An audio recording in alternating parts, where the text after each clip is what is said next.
much, Abby, for the great introduction. I've been here since Sunday, this whole week, and thanks so much for inviting me in. It's just been a wonderful experience exploring the area, meeting everybody, and sharing what I do. So I thought first we would talk a little bit about what exactly is paper and how hand paper making works. So paper essentially is cellulose plant fiber. So you can see in this image on the left is a microscopic view, and on the right is flax fiber. So that is what's used to make linen. Just generally, the first step, you need to get your fiber. Then it's somehow mashed up, and there's many different ways to do this. And then you disperse it in water somehow, and then it's formed on a screen, pressed, and dried. And that's paper. So you don't need any glues or anything to bind all the fibers together. It's really a beautiful, simple process when you think about it. Paper makers like to say that the first paper makers were the paper wasps. So you think about it. They fly around chewing on trees, they mash it up in their little mouths, they spit it out, it dries, and there you go. It's technically paper. So if you think back to maybe some early paper-like surfaces that aren't paper, one of them is papyrus. So papyrus is made by flattening the stems of the papyrus plant and overlaying it. So it never really reaches that mashed up state. So technically not paper. And I did bring a sample of papyrus over at that table if you want to take a look after. Hand paper making was discovered in 105 AD in China by a gentleman called Tai Lung.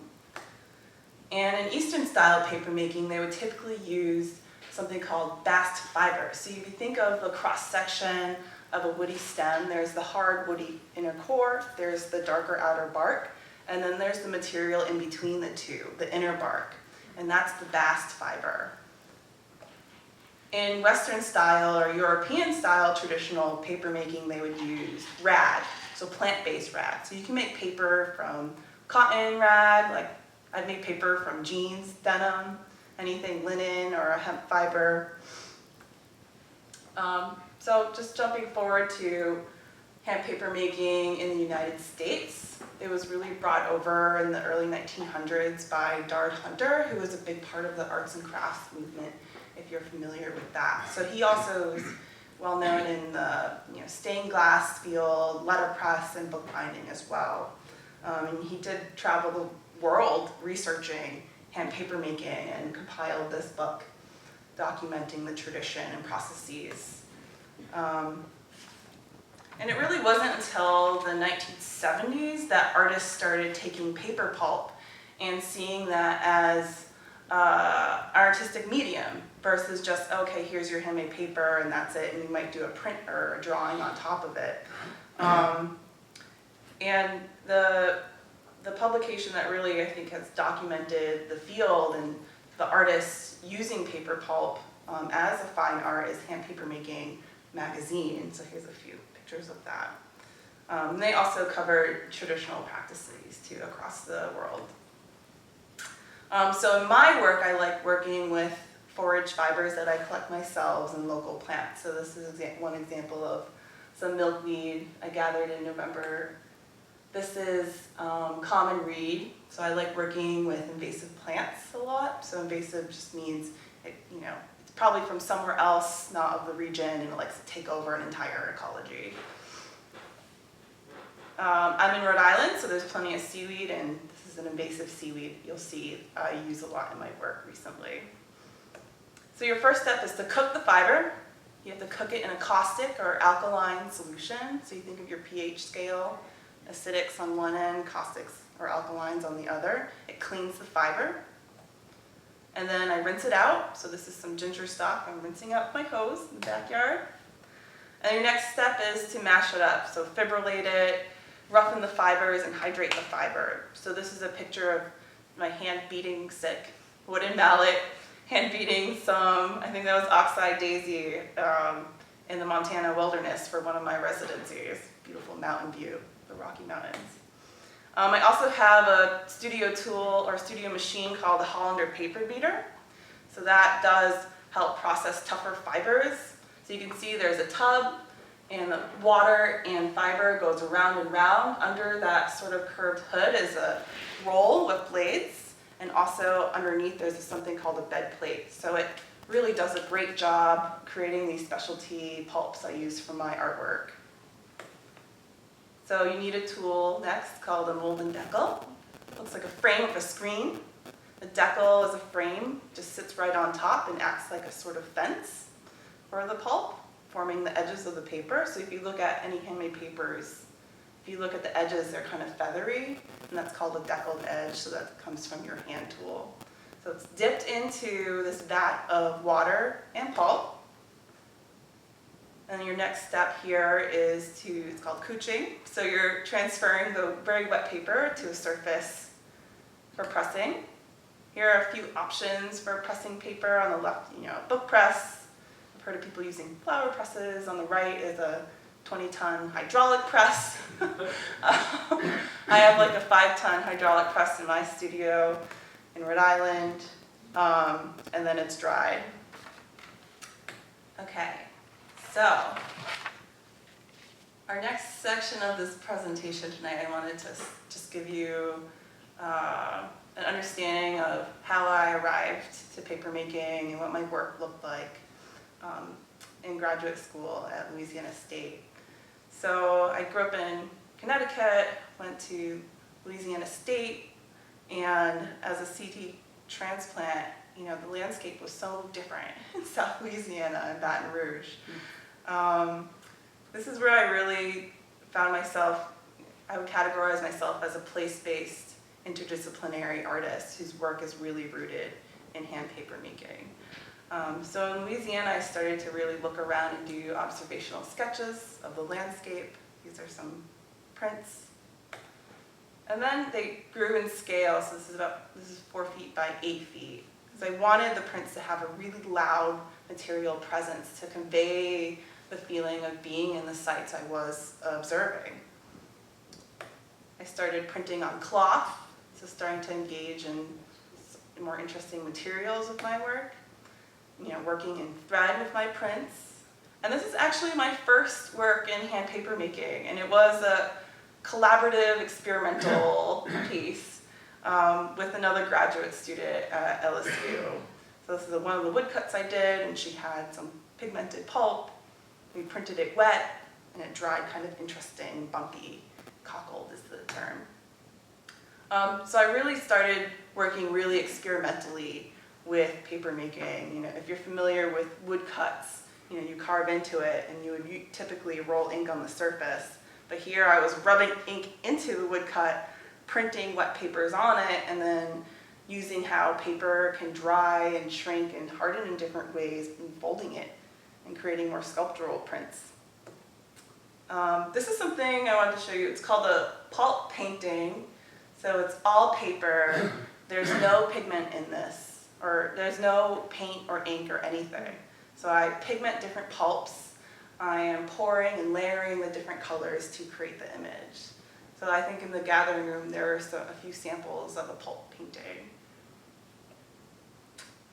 So one of the things I love about paper making is that how it can bring context and content to my artwork through the materials you're choosing to put in it. So I'm forced to be really intentional about my substrate and be really intentional about everything about the artwork from ground up. And really it makes me think about where are our materials coming from.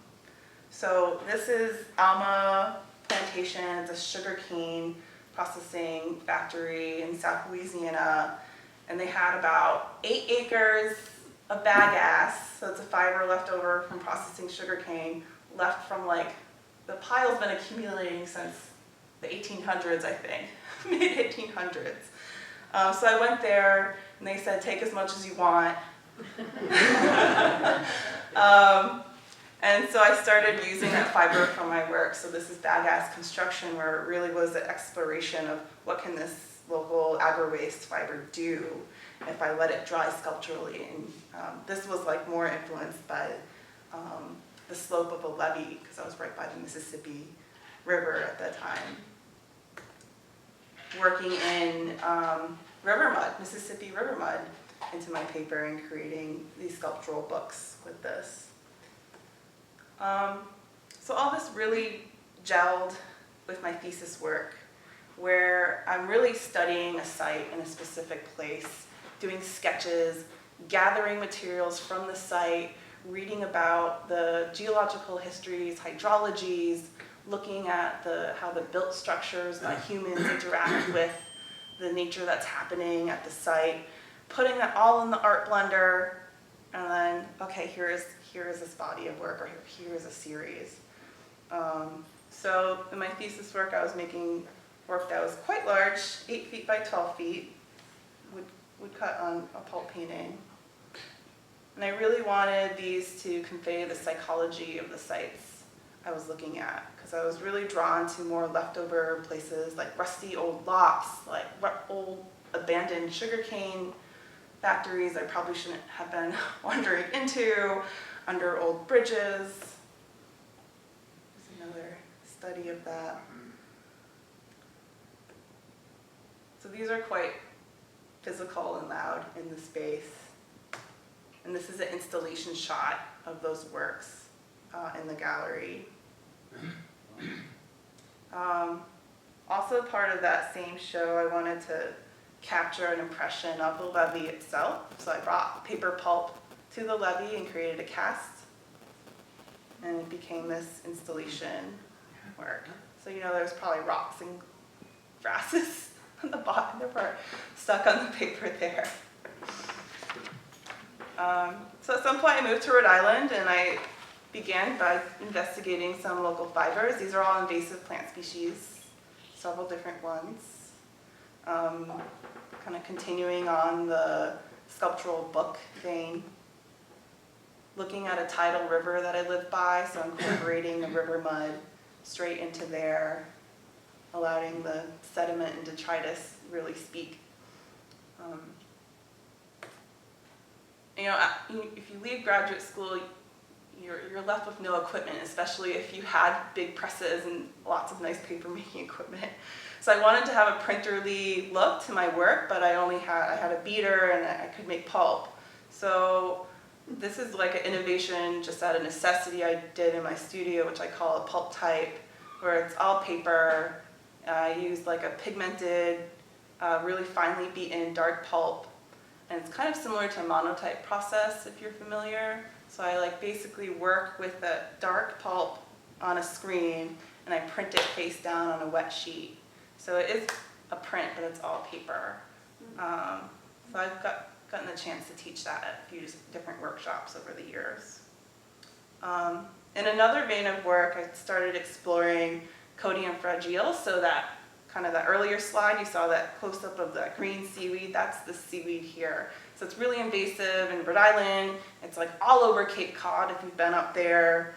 And this was based on drawings of waves I was doing, blind drawings. So not looking at my pen and paper and sketchbook, but just looking at the waves. And I wanted the seaweed to really speak for itself. So I'd squeeze lines of this and it would shrink up and dry into crazy forms and layer it up. So there's no wire or anything in here. This is just using the characteristic of the pulp to speak for itself. Here's a detail of that, so you can see how textual that becomes. And a related work, we call this oyster thief. So it's using that same theory, but I wanted to talk about how that seaweed's a problem because it takes over local eelgrass that shellfish, baby shellfish need to grow up. So it's pretty nasty stuff. I love doing collaborations. And a collaboration called Lamina I did with a Providence artist named Lindsay Beal is where I picked up cyanotype printmaking process, or photographic process. So I showed her some pulp painting and pulp type techniques, and then she showed me cyanotype. So cyanotype, you also might know it as sun print. So I am mixing the two chemistries together, AB solution. I'm coating my paper with it. It's light sensitive at that point. You can lay a negative transparency on that or object, you expose it to light, and everywhere that's exposed turns this really beautiful Prussian blue object. So it was a great way to incorporate more photographic processes into my work. And I think I did bring a couple in the gathering room. So if you saw that really strong blue, that's a cyanotype. This is ebb and flow. So it's a series of installations made collaboratively and individually with an artist based in St. Louis called Megan Singleton. We actually went to graduate school with her. And these are quite large, I think it's 25 feet. This one installed, I think in Illinois. And these are based on watershed maps. So everywhere you stand, watershed is basically the pattern in which the water drains out. So at each site that we create one of these, we're looking at local hydrology maps of the watershed, and that kind of influences the shape of the installation on the wall. So this is installed at Brown University. It's based on the Narragansett Bay watershed, so that's the bay that's right where I live. To the image on the right, you can see a detail of the taxonomy of the different invasive plant species we used in the paper pulp for the installation. So you can see we are trying out seven different species. We made the paper from it and then laser cut the silhouette. So you can't really see it that well in this slide, but you can see the common name and then you can see the botanical name too. So I think this is where my work started to have more of like intentional educational aspect. So I really wanted people to understand these species we are working with. You can see these are quite sculptural, these works. This was right outside, like an hour outside of Chicago in Lockport, Illinois, at the Plains watershed. Installed a history museum. And we did cyanotypes to go along with that installation as well of some local plants. This is the Blackstone River. So this is a watershed I live at in Pawtucket, Rhode Island. With this one I did a more expanded taxonomy. So I pulled in drawings I was doing of different dam sites along the Blackstone River. So you can see those in some of the blue. I did cyanotypes of the invasive plants I was working with, so you could see the silhouette, and then did different river mud papers as well. There's some pulp paintings too. Yeah, and I brought a couple of those in the gathering room if you want to see that after the talk. And that's a detail of some of these. So the one on the left is Slater Mill Dam, and you can see the sediment embedded in there as well. This is just a photo of some red seaweeds. I was trying to identify for that redder looking Narragansett Bay watershed installation. And if you ever notice seaweed on a beach, it washes up and it's all clumpy. So it's really hard to save and identify for later, especially if I'm trying to figure out what I'm working with. So I started layering them between really translucent pulps. This is like a flax pulp I was working with to preserve it, but I also just really loved how these looked just as they were. So that became the macroalgae series, and I did bring some for the gathering room here too. So every time I visit a waterway, I try to grab a few samples of what seaweed species or pondweed species are there. So that's a shot of a few. There's like rockweed on the right, and the sugar kelp in the middle. I don't know, a mix of reds. It's really hard to identify seaweed. Working hard at it. I need a seaweed expert. Okay, so these very small works, they're 6 by 9 inches, inspired very large public art pieces. So these are 8 feet by 10 foot continuous paper pieces. So I have like a 8 foot by 10 foot pour mold, so I'm like pouring pulp into it with buckets. And then using like a squeeze bottle with pigmented pulps to get the colors that you see in these works. And this is called Great Salt Cove macroalgae. It was originally installed outdoors in downtown Providence on a parking garage facade, and I was out there for a couple weeks. And I chose this site and I chose that name because right where that is in downtown Providence, there used to be a tidal cove there. But since starting in the 1700s, it started filling in. So if you look at maps through the centuries, it's really interesting how it's been filled in over time. So there's like a very faint white silhouette, so that's the shape of the cove originally. That would be good to include a sort of process shot of embedding seaweeds into paper pulp. I did a related series called Rhode Island Herbarium, which is slightly larger, 12 by 17 inches. And I started gilding and metal leaf the place names of the sites that I was exploring and getting these different seaweeds. And then I started thinking more about place names and how they've also changed over time. So for this series, I go in depth and I gild the colloquial name, common name. There's a Google Maps name, but also the indigenous name. So in this case, there was the Narragansett Indians who were in the area. So Namcook was the Narragansett name for Rome Point. And thankfully, my father's hobby is translating Algonquin into English. So I can ask him, okay, what does this actually mean? So Namash, fish, and Cook, a neck of land, a fishing place. So that made a lot of sense. And whenever I do display these works, just because there is so much related information with them, I do like to include in the catalog more information about the place names and also the seaweeds and where they come from, and et cetera, if people get into those nerdy details. So this was an installation at Providence City Hall of the seaweed works. Work makes work, so you have scraps of lots of seaweed paper hanging around. And I started making these much smaller works, which there are some samples of those in the gathering room, and this is called the Weathering Series.